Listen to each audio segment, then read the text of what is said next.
in working to work with all of the technology vendors and resell their services across the market, right? So that way I don't have any limitations on what I'm doing. Nice. Are you connected with Ty Smith?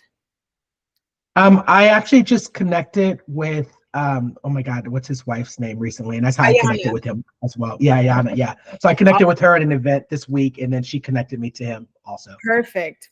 Yeah. They're good people. So those are the people who you definitely want to get to know for sure. Yeah, for sure. Where are you located at? I'm in New York. Okay, right on. I'm in California. Cool. Thank you for sharing. Who else we got in here? Danielle.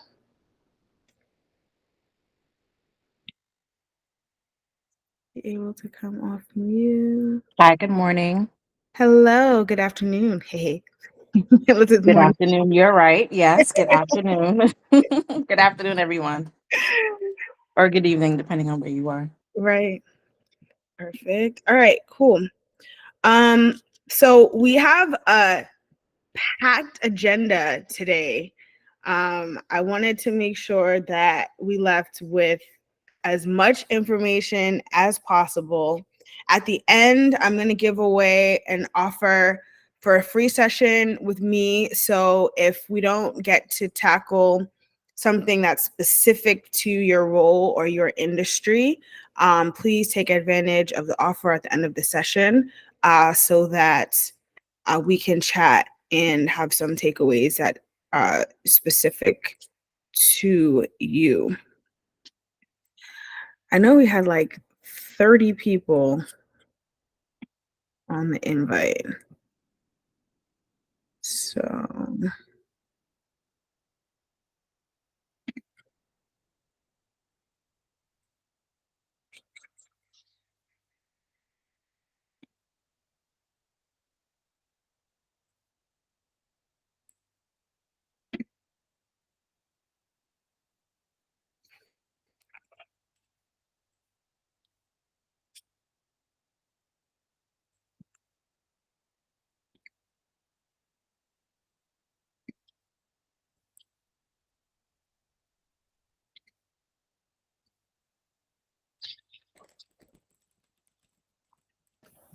Hi, Kai. Hi, everyone.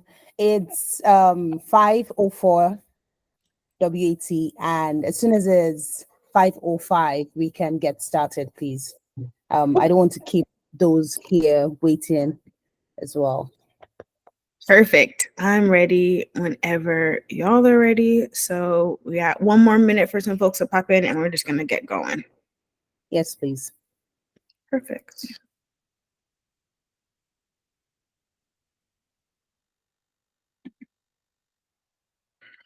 All right. If you see me looking, I have 2 screens. So I'm looking at both so I can make sure that have my eyes on the chat and also are able to look at what we're talking about. Very interactive, very, very interactive person. So I want to light up this chat as much as possible. So we're going to learn a little bit about me and why I'm talking to you today. Hi, Ty. I just said your name, Ty. I just said that you and Ray should connect with each other, but apparently you're already connected. So good to have you, Ty. Excited to be here. Yep. So we're going to dive into the psychology of selling. I always like to start off with the psychology of selling just to set us on a good foundation, talk about handling objections, my formula on strategic rapport, and we'll play a game, one of my favorite games, Yes and improv game, and then we'll have a Q&A. So if you are ready, pop in the chat. I'm ready. However you say I'm ready. For me, I usually write like, let's go with a strong arm emoji. If you're ready to dive in, type in the chat, ready, let's go, give me the juice, whatever you typically say, pop it in the chat. Pop it in the chat. Yes, Akachi, come on now. I love it. Right. Perfect. Only 2 people are ready. Who else is ready? Oh, I've only got 2 people. There we go. All right. Perfect. Thank you. Great. So we're going to make sure that when you leave here, you have some practical tips that you can have on a notepad ready to go to increase your show and hold rate in your careers. Just a couple reminders, please be respectful of everyone's comments and their questions. This is a safe space for everyone to be able to share. We're going to be moving quickly, so if you can limit any outside distractions, if you can, that's fine. I have a 4-year-old, so I understand what it's like. It's a Saturday, but if you can give your undivided attention, that would be incredible. Let's get started. So my name is Kayvana. I'm a girl mom. I'm a Yelp elite. I love everything food and 5-star quality, everything. First gen Jamaican. I feel like I had a little bit of a Napoleon complex in my career. I'm 5'2", and I wanted to do what all the big boys did. So I got my CDL, started driving trucks, and really dominated that space of sales. Then moved on into tech sales, and really did a good job in sales, leading the top 10%, but it was tough, and we'll talk a little bit more about that in a second. In that time frame where I was at Yelp and in tech sales, I was voted most unboring for years in a row. I was there for 4 years. And each year they nominated me and voted me as most unboring, and I kind of kept that with me in my life. Just want everything to be vibrant, fun, and authentic.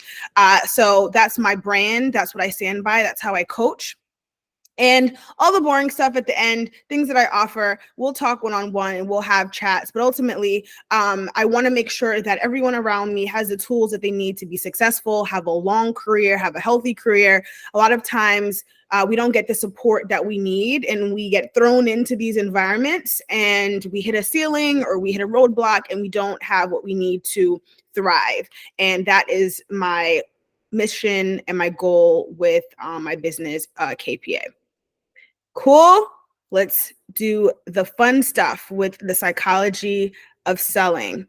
How many of you have taken a course on psychology of selling or are interested in psychology of selling?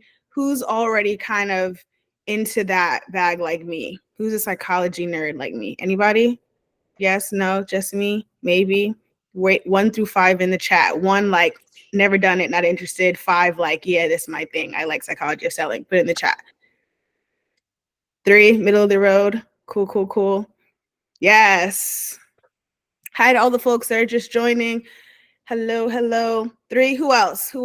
3.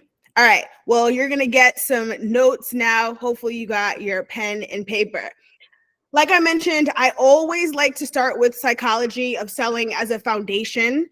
What I've found when I do this first, it really empowers all of these reps to interact with confidence, more intentionality, empathy, strategy, and how we're delivering and our choice of words that we use, empathy. And ultimately, it just enhances our ability to connect with prospects. Yes, Ayana, 5 on the psychology. And we want to build trust, right? What is selling? How can we be successful if we don't build trust, right? So I want to start off here. We're going to dive into some basic principles and just talk about of your mind, how to shape your mind, and some of the thoughts and intrusive thoughts that might be happening when you start selling that can impact your communication. Before we do that, quick story here. You'll look at this picture and the story that I'm about to tell is like the complete opposite of what you might see here. So this picture is like 2 hours on the phone, 5 appointments set, 4 pitches. I always close three deals a day. That was what I was known for, hat trick queen. So you can see here I was doing pretty well. And I'll never forget this same day I realized I sucked at cold calling. Completely just like, what? I'll tell you what happened. This is like 3 years into my career, had it all figured out, crushing life, and I was really comfortable. I feel like I probably hit a ceiling and was coasting for a while. And this day, my manager sent me that email. We sent it out to the entire org, actually. And right after that, he pulled me off the phones into a conference room. Saying to myself, like, okay, promotion, baby, right? Getting all excited about what's about to happen. And he said, listen to your calls today. Take your headphones off, turn the volume up, listen to your calls. my pits start sweating. You know that feeling when you get called into a room and then all of a sudden just like it's hot? No? Y'all know what I'm talking about? You ever been in that room? Nobody else's pit sweat but me? Anybody else got pit sweating moments? Because that's me even right now. So I got my arms out. 2 hours in a room, brutal. He dissected every second of every call that I made that day, pointed out all my flaws, all the missed opportunities, and he talked to me about psychology of selling. And that's really when my eyes were opened and I really became passionate about how people think and how what we say really impacts how someone responds to us. Also, how silence can be way more impactful than over talking, and active listening really does transform sales. And active listening isn't common to everybody. It wasn't common to me. I definitely spoke to respond or listen to respond and didn't listen to actually hear what someone is saying and customize a response tailored to them. Does anybody else? Scale of 1 to 5. If you're 5, immaculate at active listening. 1, if you're trash like I was. 3, if you're middle of the road, getting better, you know, still learning there. You're great, right? All right, we're gonna have a conversation after this. Love it. If I invested my time into psychology and active listening earlier on in my career, I would have been way farther ahead. So I want to be intentional about setting you all up for success here as well. Ray, I cut you off. Were you going to say something?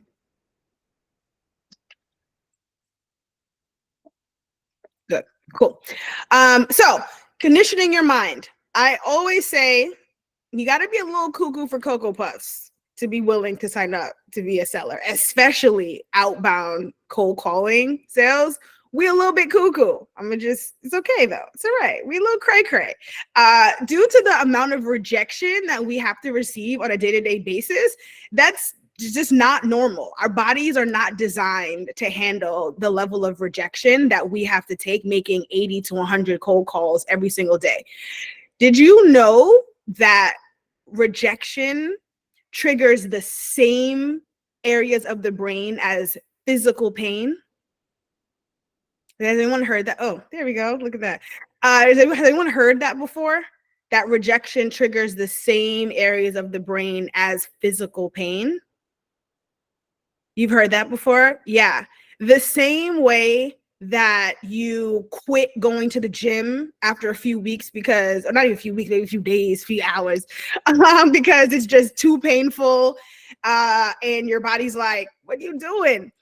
That is the same response when making cold calls and engaging with new prospects. Eventually, if you aren't armed or prepared, you're going to quit altogether because your body is not innately designed to accept rejection gracefully. So your first 30 days, especially, you're going to go through all kinds of pushback from within. Your thoughts are going to tell you, what you doing? Like, this is not for you. This is not healthy. Depression, right? You're just going to feel all the feels here. But in the same way that when you go to the gym and after a while, your muscles respond by building and you get stronger and your body shifts. The same way when you continue to cold call and continue to not fight rejection, but endure the rejection, your brain begins to transform how we intake that rejection and what we feel like it's doing to our bodies and to our minds. So it's totally fine if maybe you've been in sales. I saw someone's been in sales for 20 years and now you're entering a different aspect of a sale or you are selling something different. It's okay if you're not excited about doing that. That's totally normal. We have to train ourselves into thinking, instead of going, this pain is bad, let's quit. Let's think about it as this pain is good for me and I'm going to grow from it. I'm going to be able to go to Disney World. I'm going to be able to travel internationally. I'm going to be able to buy a home, or all of the reasons that we have to do something that is unpleasant. This is the steps that it takes to get us there. Thanks, JM. Glad that resonated with you. So let's do a quick check-in here. We have people at varying stages in their careers right now. Who can attest this? Let's say this. Who can be open and say, like, I'm really struggling with the mentality of making a cold call or prospecting, selling, like, I'm here because I need to figure out how to do that, and I'm not really excited about it. Where are we at? Yeah, right? I hear you. Got you. Yeah. Who is all in? My mental is right. I done been in the mental gym. I'm good to go. Give me a list. I'm about to call it twice. Who's there? Who is ready for some cold calling? If I gave you a number right now, you don't even think twice. Anybody at that level? Not yet.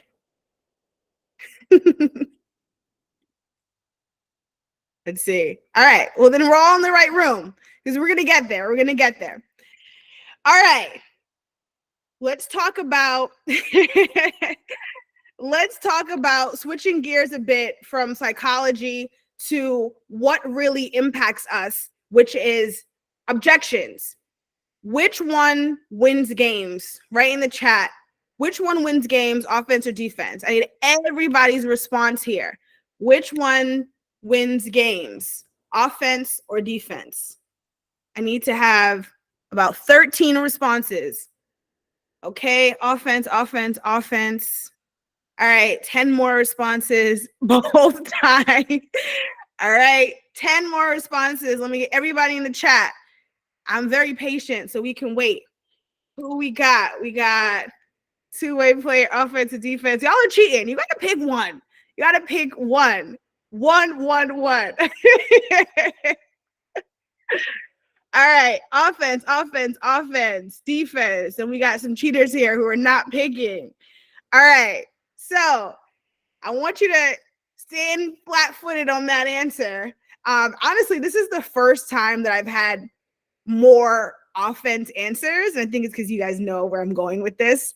Majority of the time, everybody says defense. But offense wins deals, closes deals 100% of the time in sales.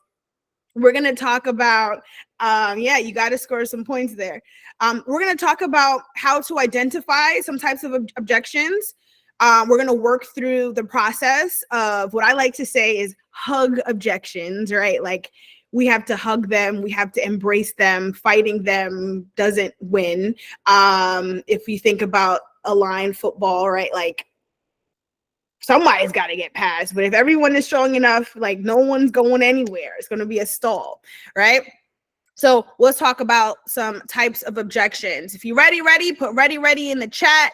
Give me your ready signal, GIF, emoji.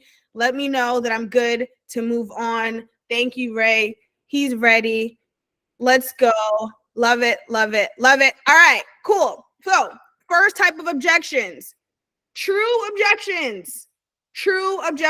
What is a true objection? A true objection can be valid or fatal, right? Who can tell me what I mean by a fatal objection that is still true? What is a fatal objection? Write it in the chat. True objections, valid, fatal. What is a fatal objection?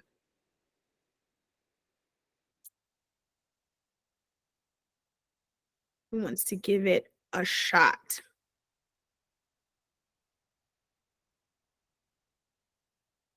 Fatal objection. Any takers who wants to give me what a fatal objection is? Exactly. A fatal objection is an objection where the deal is not going to close. It can be, we're closing in 3 months, right? It can be, we're changing owners, so you're not going to do it with me. You have to wait for the new owner.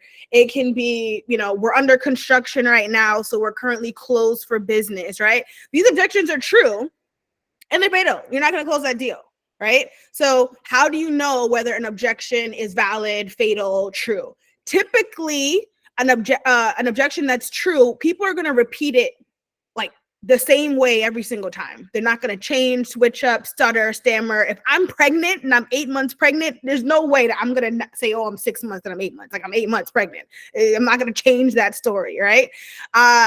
So those objections are things that, like, there's no point in fighting it, arguing it, feeling bad about it. It just is what it is. It's the truth. And we're going to just move on from there. It makes logical sense. False objections are questions, concerns. Maybe it's just their opinion or their comfort level. Procrastination, right? Call me back in a year, call me back in 6 months. Or a smoke screen. Who's heard of a smoke screen objection and can tell me what a smoke screen objection is? What is a smoke screen objection? Has anyone heard that before? Thumbs up if you've heard it before. Thumbs up, a little emoji thingy if you've heard of a smoke screen. Yeah.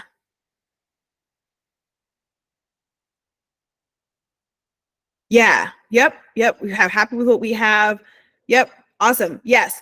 So smoke screen objection it came from the military, actually. I have a very big military family, and I learned that smoke screens came from the military.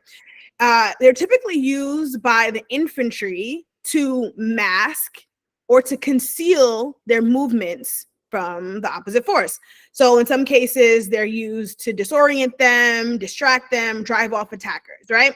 So if we use that same correlation to sales, a smoke screen might sound like, can I call you back another time? I'm driving.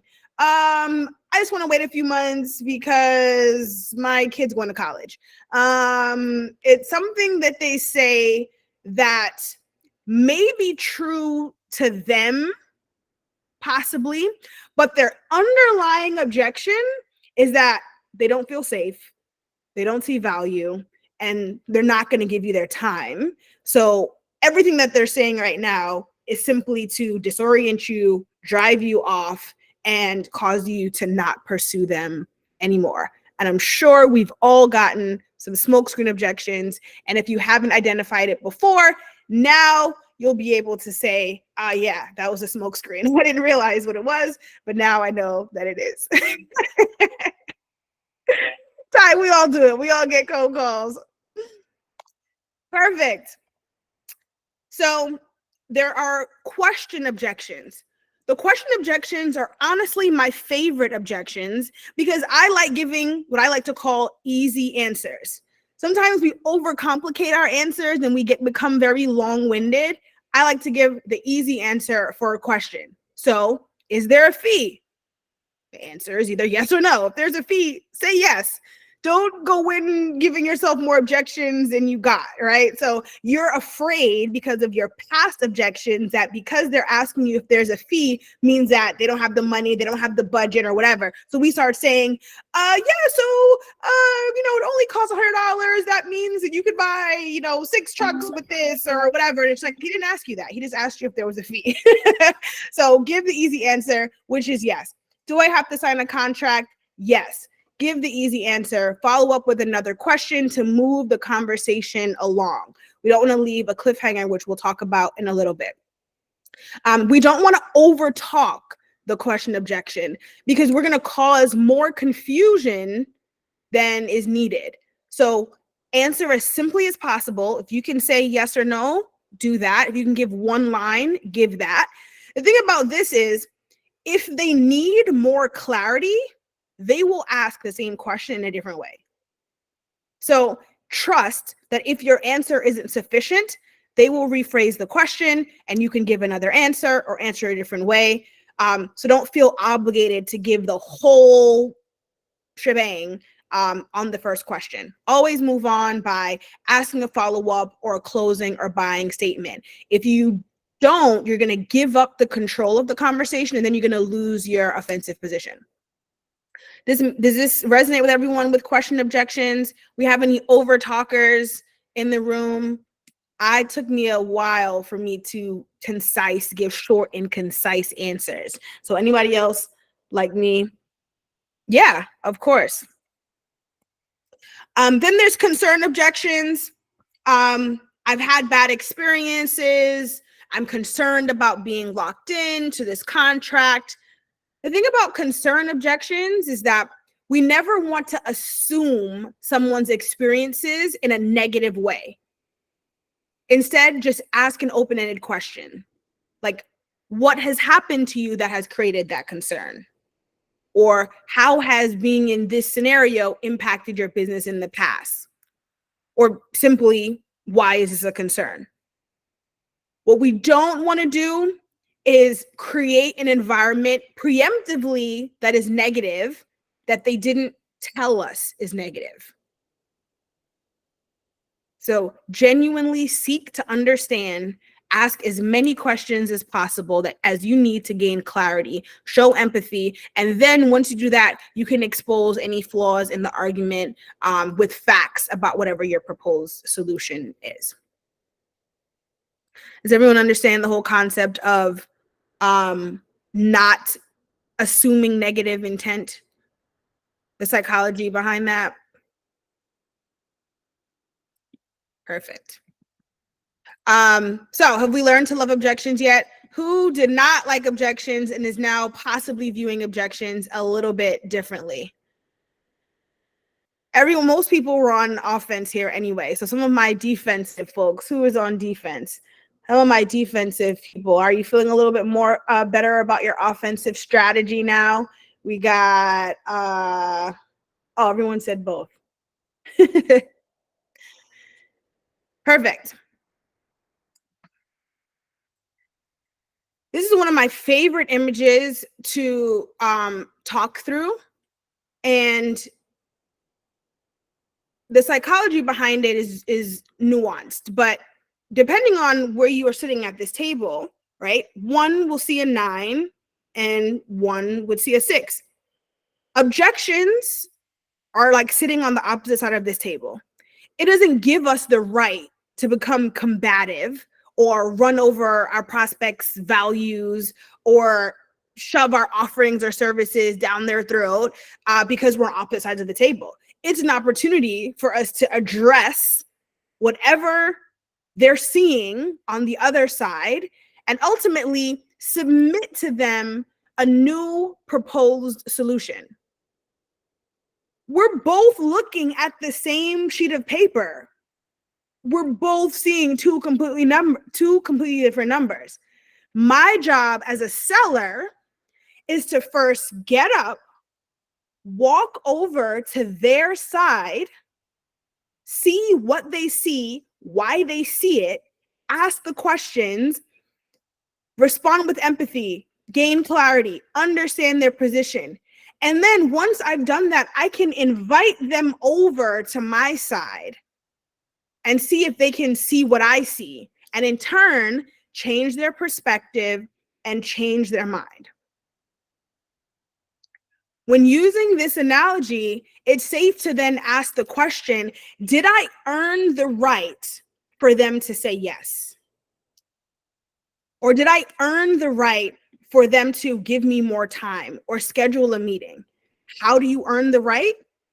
Go over to their side, understand their perspective, and invite. Invitation looks like submitting new ideas, submitting your proposal, making it make sense based off of the information that you found, and then bringing them onto our side to then potentially move on to next steps. How are you feeling about that?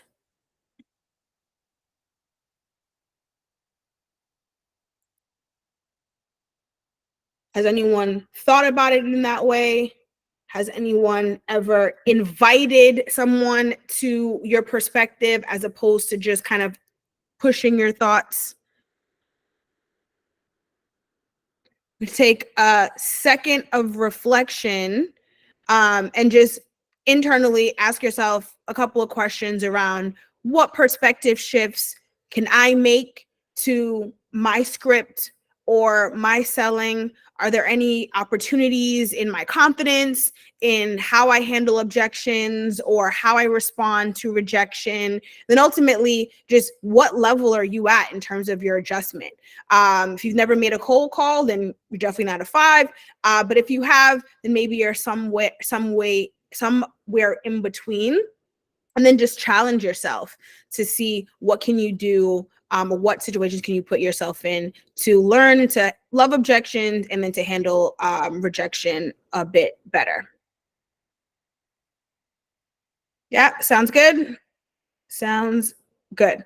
Cool. We got 15 minutes. So we're gonna have some fun. Strategic rapport. Who has heard that term before? Who has heard, thumbs up or hands up if you've heard the term strategic rapport before? Thumbs down, or I don't know if you have a hands out. Thumbs down if you have never heard of strategic rapport before. Because I created it. Haha. Yes, strategic rapport is a terminology that I really need to coin. In sales, obviously, overcoming objections is not enough, right? On average, successful sales calls require that you address 3 to 4 different objections at minimum to achieve a positive outcome. So I came up with this framework I call strategic rapport, which helps confidently handle objections in succession. So back to back to back to back to back. Note that confidence, tone, pace is all critical here. We don't want to come off disingenuous or like an interview.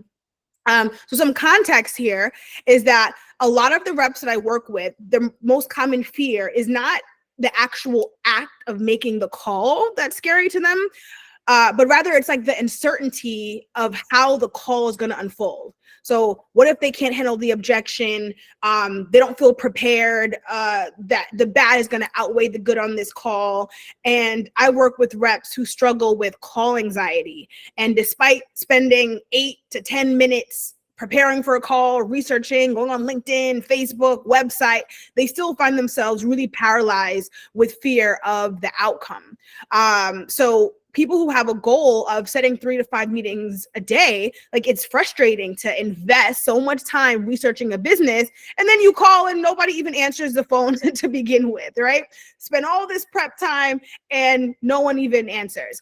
So I recognize that there has to be a different approach that helps to relieve this call anxiety and help to change your focus from anticipating every possible objection to empower them to respond confidently regardless of the situation. And that is rapport, value, command. Rapport, value, command. We're going to write that down in a second. Here's the stats as to why this is so important. On average, calls that are 2 minutes or less have a 30% chance of closing, scheduling the next meeting, or having a positive outcome. Calls that range from 2.5 to 4 minutes, you increase the chance by 10%. And calls that are over 5 minutes have a 60% chance of a positive outcome. So if you can extend the life of your conversation, you increase the odds of having them show up to that scheduled meeting or having them schedule that next meeting with you. I will send you a link at the end of this, Ray, with that's of 2023. So this formula gives you the opportunity to have 5+ minute conversations with ease. So I'm going to need you to draw this triangle on a sticky note, draw on a piece of paper, rapport, value, command. You're going to need it for the game that we're going to play in a few minutes. So rapport, value, command. For those of you who are quiet right now, forewarning, you're going to have to come off mute in a few. So I'm just giving you a heads up here. We're going to be engaged in chat in a couple minutes. So get yourself ready. So let's talk about this formula. I'm going to go through it pretty quickly. I'm going to give some examples and then we're going to play a game and have fun. Rapport, value, command. Thumbs up if I can move on. Rapport, value, command. Can I move on? You guys got it. Everybody's good. Thank you. Thank you. Thank you. Thank you. Awesome. Awesome. Great, great, great. All right. Ready or not, we're going on. So we're going to start off with an assumptive introduction. I am an assumptive seller. Is anybody else an assumptive seller? Assumptive sellers, meaning you don't ask questions in the beginning. You kind of just, you go for it. Yeah, I am very assumptive with my introductions. What does that sound like? It sounds like, hi, Ray, it's Kayvana from KPA. How are you? As opposed to saying like, hey, this is Kayvana. Who am I speaking with? I just drop some names down and I'm afraid and not afraid to be corrected. I will just insert a name and have them correct me. So I do it with confidence, and likely 99% of the time, they just correct me, and I'm okay with that. So why that's important, an example, if someone called your cell phone and said a name that you were familiar with, like your mother's name or your father's name, how would that make you feel? In the chat quickly, if someone called your phone and said your parent's name, would you be on guard or off guard?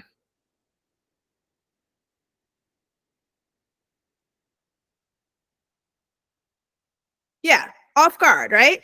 You would assume that they're familiar with your parent because they said their name. So you might just say like, oh, they're not here, or you have the wrong number. Your first call would be to, your answer would be to ask a question about why they're calling, or, hey, this is not them, can I help you? But you wouldn't assume a sales call. Maybe you would. I wouldn't. If someone called from my mom, I wouldn't assume a sales call. I would just be like, what you calling from my mom's? I would be trying to figure out what's going on. You want to put them in a position of curiosity and not guard. So if someone name drops, or if someone assumes an answer to something before asking a question, that's an assumptive introduction. So I'm being really playful here, but inserting a name, assuming it's wrong or right, getting corrected, not being afraid to be challenged is the goal for assumptive introductions. That leads on to rapport, this strategic rapport. We're not talking about how is the weather rapport. We're talking about strategy, casual questions that position you to get valuable information about the person that you're speaking with and their business. Some examples of that could be, we've never spoken before. How long have you been working at KPA?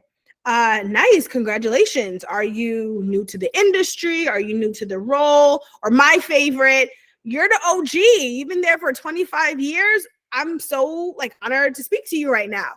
You are trying to insert yourself as quickly as possible to gain some comfort. And the biggest way to gain comfort is to give a compliment.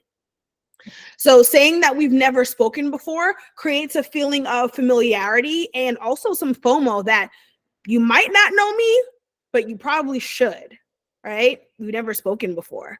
If I call Ty, I'm like, Ty, we've never spoken before. I'm working at KPA. They're like, no, you haven't spoken before. Who are you? Right? And what you want to have is that they ask you, who are you? They're giving you permission to now answer with your value statement. So here's some other rapport lines that you guys can note down. Are you a coffee drinker? Are you a tea drinker? I didn't have a cup this morning. I'm losing my mind.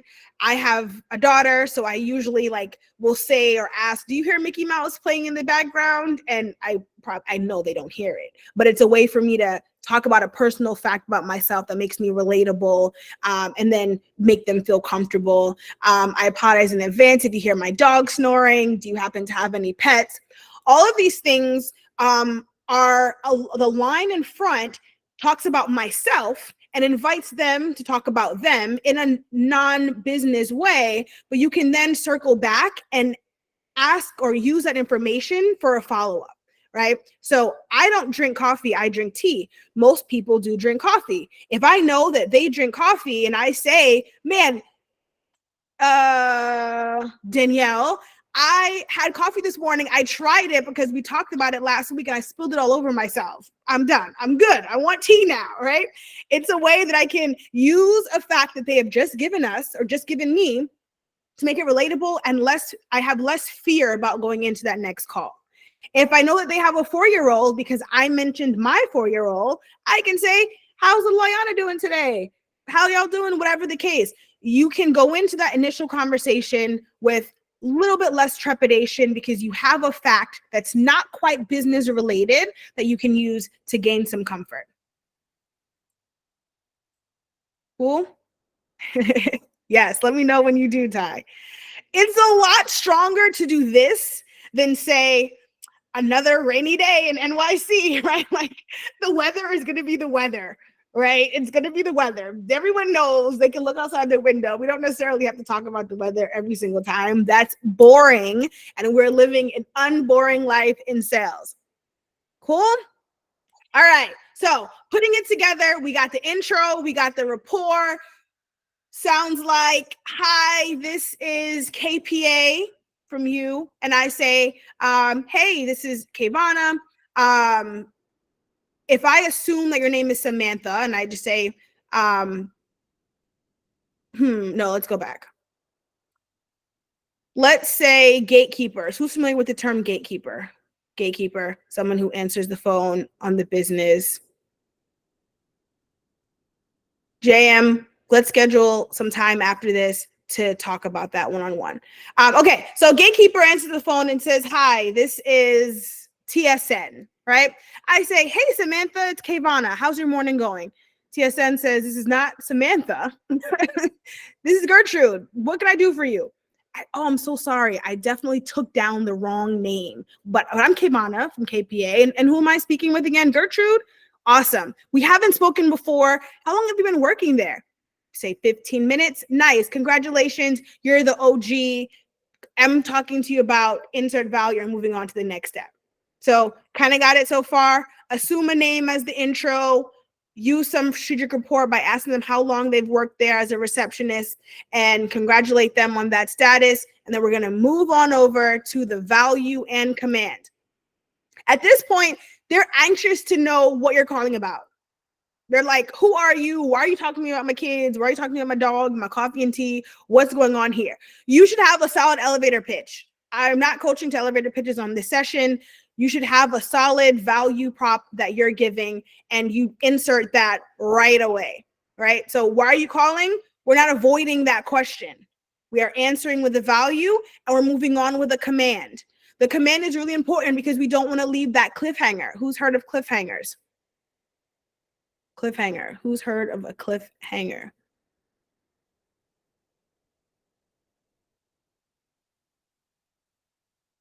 I would say 2 to 3 sentences, Ayana. Great question. Cliffhangers are leaving the door open for more objections. So I say my value is I help reps close on average 5 to 10 meetings per day.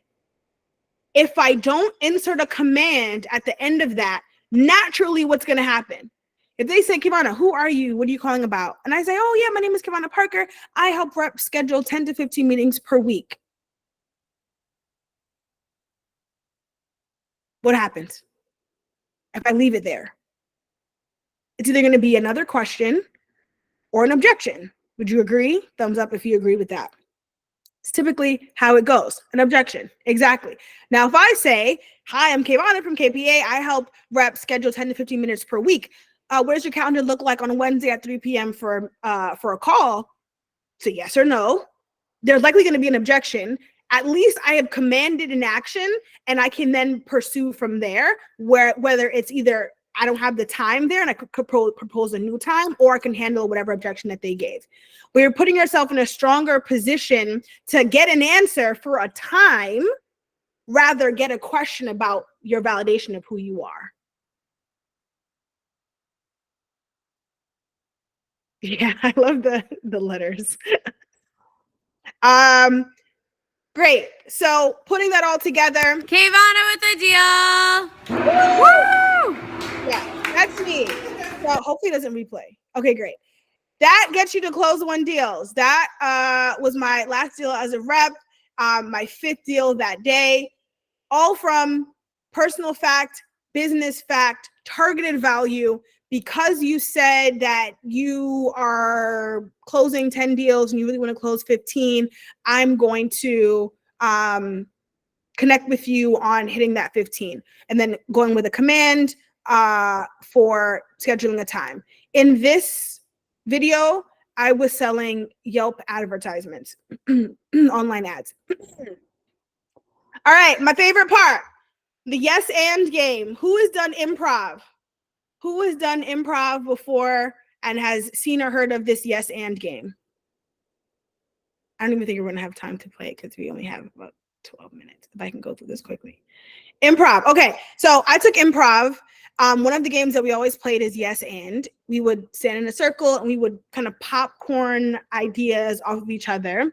And you couldn't defend the thought. You had to say and not but.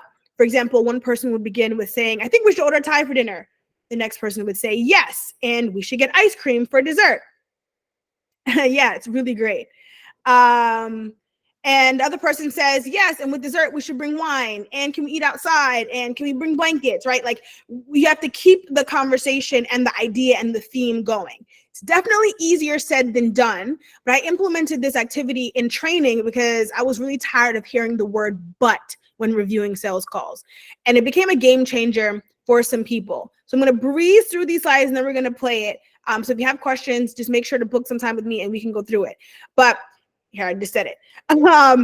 When you hear the word but, do you have a positive or a negative response? If I say, I love that red shirt you have on, but naturally, what do you think is on the other end of that? Something good or something bad? Yeah, something negative. If I say, I love that red shirt you have on, but you're not thinking it's going to be a compliment. You're thinking it's going to be something negative. If I say, I love that red shirt, and you're going to think, okay, keep it going. I love the red shirt, and you love my shoes, and you love my hair, right? Like, you're going to think I'm saying something else that's positive. And that's the same vibe that you want to give off when handling objections and talking to prospects. Our emotional response to but is always negative, and our defenses go up, red flags start glaring, warning signs go up in our mind. And if you feel that way, you can imagine that the rep or the person that you're talking to is going to feel the same way. Instead, you want to reply with empathy. Thanks so much for the information. Thank you for letting me know that you had a bad experience with Verizon.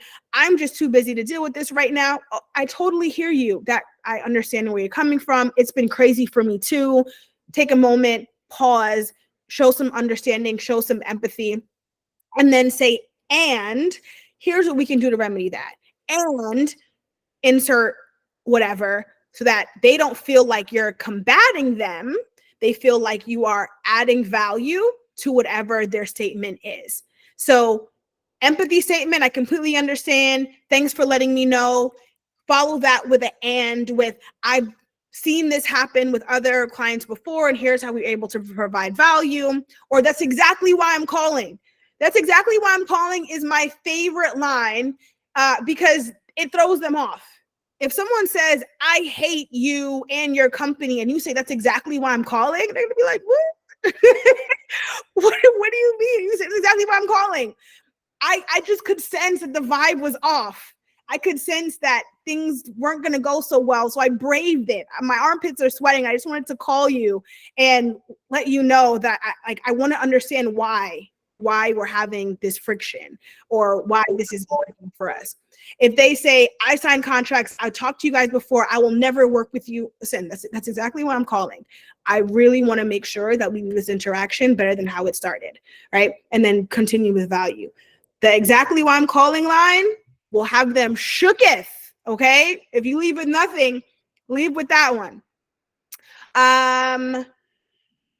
This will help you to think on your feet. The exactly why I'm calling is an element of surprise that always catches a prospect off guard, and it gives you an opportunity to gain back control of that conversation. They will not give you an immediate objection after you say that's exactly why I'm calling.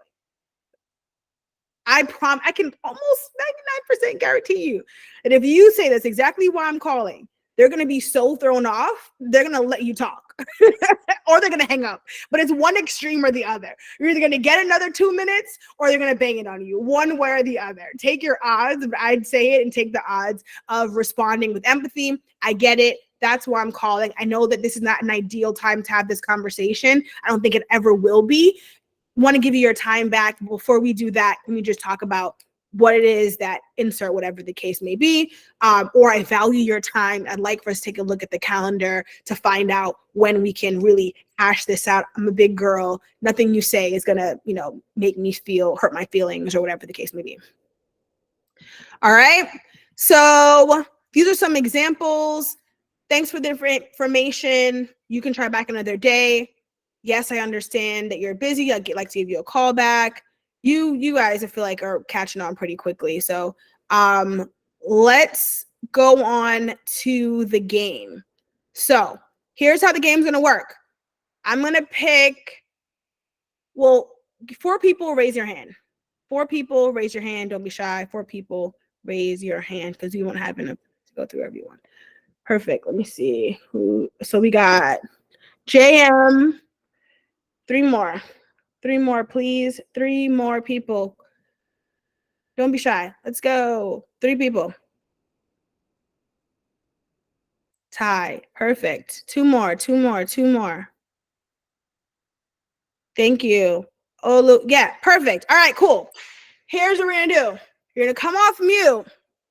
I'm going to put this framework up for you to use, and we're going to go around. So you all feel confident. I assume you raised your hand with this yes and situation. You can make up the value, but I want you to insert the framework. So I'm going to give an objection. JM, you're first, then Ty, then Olu, then Raquel. So I'm going to say, JM, I just don't have the time to talk right now. The response format should be, yes, I hear you. I totally get that you're busy. Exactly why I'm calling. I know you said you've been working there for 15 years. If I give a call back, when's a good time? Or actually, we don't know questions. I know you worked there for 15 years. I'm looking forward to speaking with you because insert value. We work with other companies just like you. How's tomorrow sound? JM, Ty, Olu, ready? Cool. Let's do it. All right. Yes. Off mute, off mute, off mute. Rapid fire. We're going to do this quick. So, JM, after I give you an objection and you give your response, you give an objection to Ty. Ty gives one to Olu, Olu to Raquel. All right. JM, I'm just not interested at this time. You can call back in 6 months. Oh, yes, and I think 6 months is a great time if we had time. Personally, I have kids. I don't know if you have kids as well, so I don't know if time is of the essence now. The product that we do provide will actually help you cut down the time that you need through our AI systems and give you everything at the bottom of your fingertips. In fact, I'm looking at it right now, and I think that we could make something work actually sooner than that. Do you happen to have availability in the next 2 weeks or so? Fire! Give a 1, 2. I forget. Y'all put your hands out. I think Ty was next. Ty is next, right? Yes, go to Ty. That was fire, JM. Give an objection to Ty. Ty, we actually have something that already does what you're looking to offer us. Yes, and that's actually the main reason why I was calling, because with our products and services, they actually work in tandem with what you have. Because the great thing is, and one, just congrats on like your business and everything that you're building. Like, we want to make sure that we empower like your restaurant with just more ways to support your customers. So seeing that you already have this particular software that you have right now, we just offer an additional service that adds to that basically makes it so your customers can now leverage the technology inside your restaurant a lot better. The internet's going to be faster, and I think it's going to be just a lot more just to build on the momentum that you already have. So that's what I was hoping, that we can just hop on a call when you have time, bring our engineer on, do a quick demo, and I think it'll be awesome for you. Only thing about that, Ty, is I would drop a time. I would command it, right? So I would just say, like, instead of saying when you have a time, just say like, hey, what does next week look like, or whatever. Propose a time so that it becomes more of a command that they can act on versus an opinion for them to think about. Other than that, great job, Ty. Shoot off to Olu. Give an objection to Olu. I don't think that we are ready to make that type of like monetary commitment right now. All right. Thanks for that. I understand you're not able to make that monetary commitment, but let me tell you about some of the free courses that we currently do have. I think you can key into that. So we're doing something in partnership with an organization that's looking to upskill about 5 staff of the organization. This is targeted at female staff. So I think you can key into this free program, and I think that would help you have an insight to what we do here at Utiva, and give you an insight to how the product or the courses, sorry, how the courses are. And then if you're okay with it, when you reach out to me in 6 months, you'd have an idea of how what we are offering works. Please, can you just, I'll send you a mail. I'll send you a mail, send you about the products, the offerings, the courses we're offering, and you can go through it. And what I would just need from you is a list of 5 staff that you believe would be interested in the free program. And we'll kick off with that, send them an MOU, and we should be able to conclude this in 1 week if you're interested in that. It's something free, comes at no value to you, and just for you to have an insight. That's what I'm talking about. The free program comes with, yeah. There's a lot I want to dissect with that. Please make sure, I'm going to put up this next slide with how to book time. I want to book some time with you to how to make that good foundation. We're going to make that better. Thank you. Yeah. Give an objection. Well, sorry, I don't mean to cut off you off, Raquel. Sorry, we have 3 minutes. No So problem. here's some of the things that I heard. Yeah, JM wins. Here's some of the things that I've heard. One, you guys didn't say but, which is great. The longer your speech is, the more opportunity you have to say but. So when you practice this at home, keep it condensed, short and sweet. Ayana asked, how long should elevator pitch be? 2 to 3 sentences, very quickly, and then move on. Also, a couple of things I want to talk about. Olu is like, free could be a cop-out. We don't want to hit people with free in the first 5 minutes of a conversation, especially if it's not free, right? If we can offer paid services, let's offer the paid services, and we're not going to put ourselves in a hole, in a deficit to fight from a free perspective. So way that this would sound, this is short and sweet, is like, thank you for letting me know that you guys have construction over the next 6 months. I'm working with clients right in your area who just finished construction. I guess there was like a hurricane or something like that. And I want to make sure that you see what they've done to be successful. How does Wednesday at 3 sound? Let me know. Right? Short, quick, boom, boom, boom, to the point. So we have 1 minute left.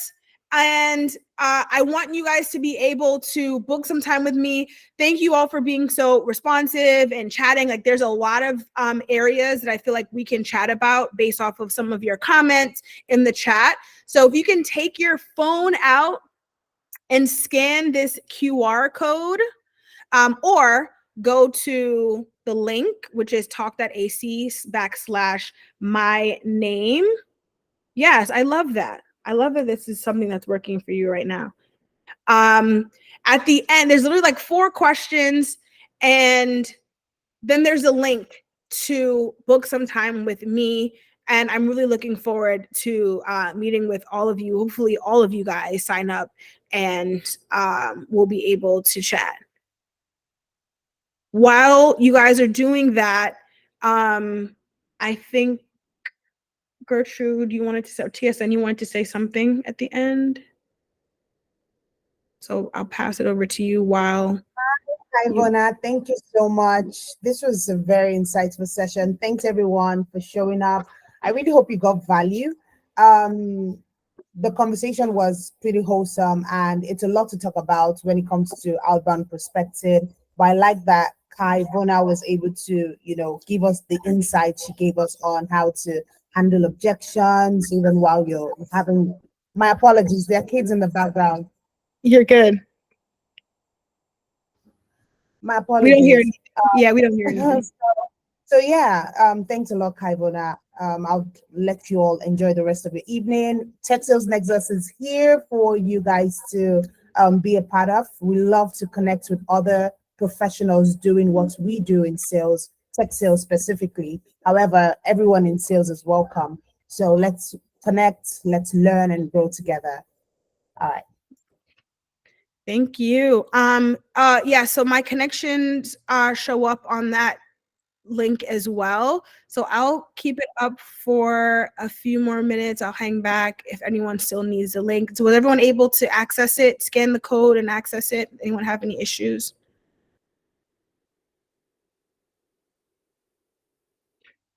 I also dropped Kaivona's LinkedIn connection in the comment section. Kindly connect with her as well. And feel free to reach out to her if you have more, questions about what we talked about today.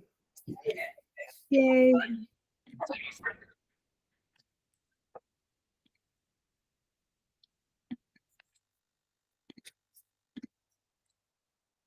Thanks for having me, y'all.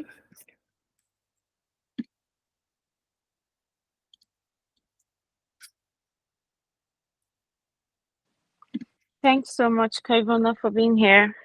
Thank you. It was very holistic. Thank you so much for doing this. I appreciate it. Thank you for inviting me. It's very fun. Hi, AK. Good to hear your voice. That is Akachi. Everyone, that's Akachi Omeri. She's my partner, and we co-founded Tech Sales Nexus, and it's been amazing doing this with her. Yes, we have to schedule time. Me, you, we have to do a three-way conversation, right? Yeah, I'm looking forward to that. Absolutely. Ty, thank you so much.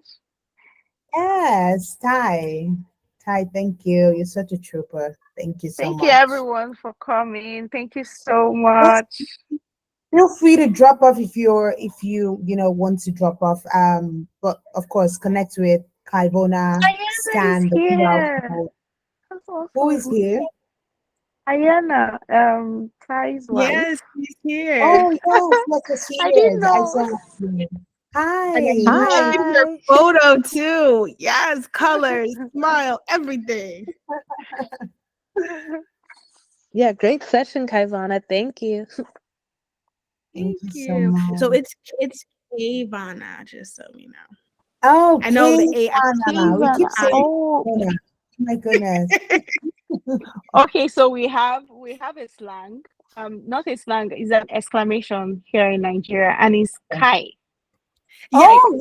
When somebody Wait, what does that mean? You say like Kai, and it's pronounced Kai. So pardon us when we say Kai. It happens everywhere. Like in Hawaii, they say. I mean, everybody says Kai. Even in Jamaica, I'm from Jamaica, and they say it's not natural to say AI as K, so it's okay.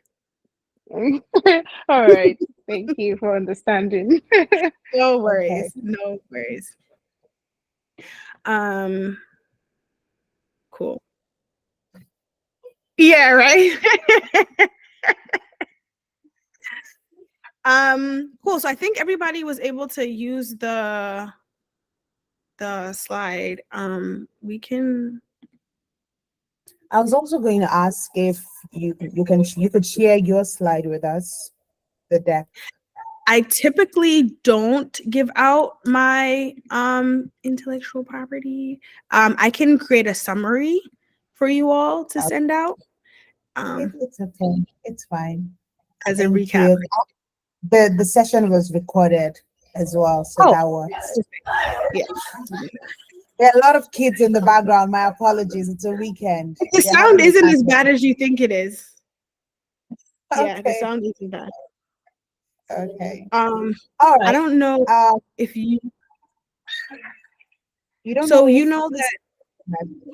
Okay. What'd you say?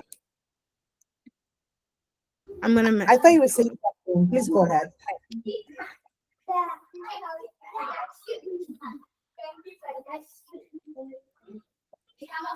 Okay.